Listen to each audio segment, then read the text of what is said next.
এরকম একটি tin certificate বানাতে 2026 সালে আমাদের কি কি কাগজপত্র লাগবে, এই প্রশ্নটা হয়তো আপনাদের অনেকের মনে ঘুরতেছে। যেমন কি আমার হাতে একটা টিন সার্টিফিকেট আছে, তো এই টিন সার্টিফিকেট বানাতে কি কি কাগজপত্র লাগছে, বা নতুন টিন সার্টিফিকেট আপনারা যারা 2026 সালে বানাবেন আপনাদের জন্য কি কি কাগজপত্র লাগবে, আজকের ভিডিওতে সেই জিনিসটাই বিস্তারিত আলোচনা করার চেষ্টা করবে ইনশাল্লাহ। আসসালামু আলাইকুম রহমতুল্লাহি বারাকাতুহু। আপনার সকলকে জানাই ভিডিও এডুকেশন জন্য স্বাগতম। তো টিন সার্টিফিকেট যদি আমরা 2026 সালে বানাতে যাই, তাহলে আমাদের সর্বপ্রথম প্রয়োজন হবে নিজের একটা এনআইডি কার্ড। দ্বিতীয়ত হচ্ছে আমরা যে নাম্বারটা দিয়ে আমাদের টিন সার্টিফিকেট রেজিস্ট্রেশন করব, সেই নাম্বারটা অবশ্যই আমার নিজের নামে রেজিস্ট্রেশন কৃত হইতে হবে। যেমন কি আমি রিসেন্টলি আমার নিজের টিন সার্টিফিকেট বানাইছি। তো টিন সার্টিফিকেট বানাতে গেলে আপনার দেখা যাচ্ছে আপনার নিজের নামে রেজিস্ট্রেশন করা নাম্বার প্রয়োজন হয়। অর্থাৎ আমি মনে করি আমি যে সিমটা ব্যবহার করি সেই সিমটা আমার আব্বুর নামে রেজিস্ট্রেশন করা। তো ওই সিমটা দিয়ে আমি টিন সার্টিফিকেট খোলার চেষ্টা করেছি, কিন্তু খুলতে পারি নাই।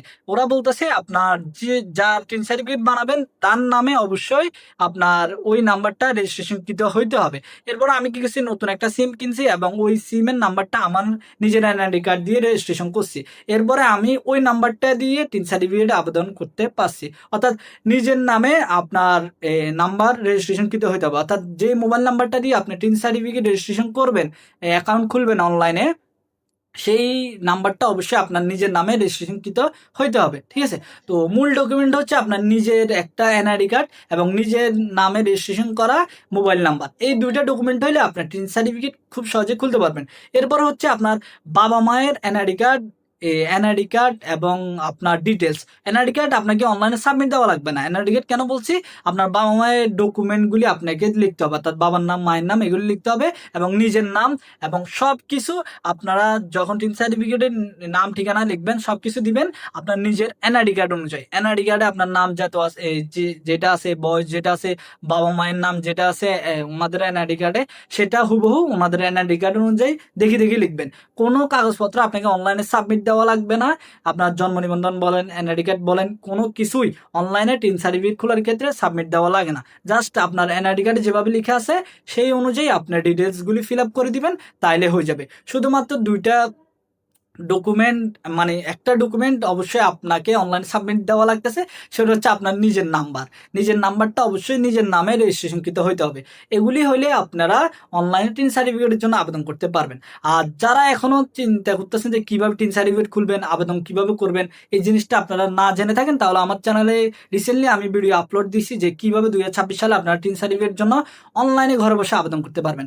আর একটা জিনিস কি, টিন সার্টিফিকেট আপনারা ঘরে বসে অনলাইনে আবেদন করতে পারবেন।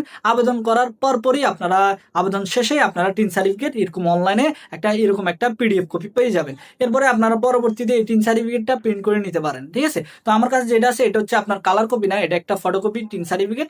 তো আপনারা কালার কপি অনলাইনে পাবেন, সেই কালার কপিটা পরবর্তীতে প্রিন্ট করে ব্যবহার করতে পারবেন। বা পরবর্তীতে আপনি মনে করেন আবেদন শেষ, টিন সার্টিফিকেট অনলাইনে পেয়ে যাবেন, পাওয়ার পরে ওই সাথে সাথে আবার ওই টিন সার্টিফিকেটটা অনলাইনে আপনারা ব্যবহার করতে পারবেন। এটা হচ্ছে কথা। আর কিভাবে টিন সার্টিফিকেট আবেদন করবেন সেই ভিডিওটা আপনারা যদি আমার চ্যানেল থেকে ফুল দেখেন, সেই ভিডিওটা তো দেওয়া আছে, আপনারা দেখতে পারেন, অথবা আমি এখানে আইকনে দিয়ে রাখতেছি, আইকনে ক্লিক করলে আপনারা ভিডিওটা পাবেন ইনশাল্লাহ। তো আশা করছি আজকের ভিডিওটি ভালো লেগেছে এবং আপনারা বুঝেছেন যে টিন সার্টিফিকেট খুলতে কি কি কাগজপত্র লাগবে। টিন সার্টিফিকেট খোলা একদম সহজ। তো এখন কথা হচ্ছে আপনারা কি পারপাসে কি জন্য টিন সার্টিফিকেট খুলবেন, এটা একটা কথা। তো যেন তেন কারণে আপনারা টিন সার্টিফিকেট খুলেন না, কারণ বছর শেষে অবশ্যই আপনাকে ই রিটার্ন জমা দেওয়া লাগে। ঠিক আছে। তো ই রিটার্ন জমা দেওয়া মানে ট্যাক্স জমা দিতে হবে এমন না বিষয়। ঠিক আছে।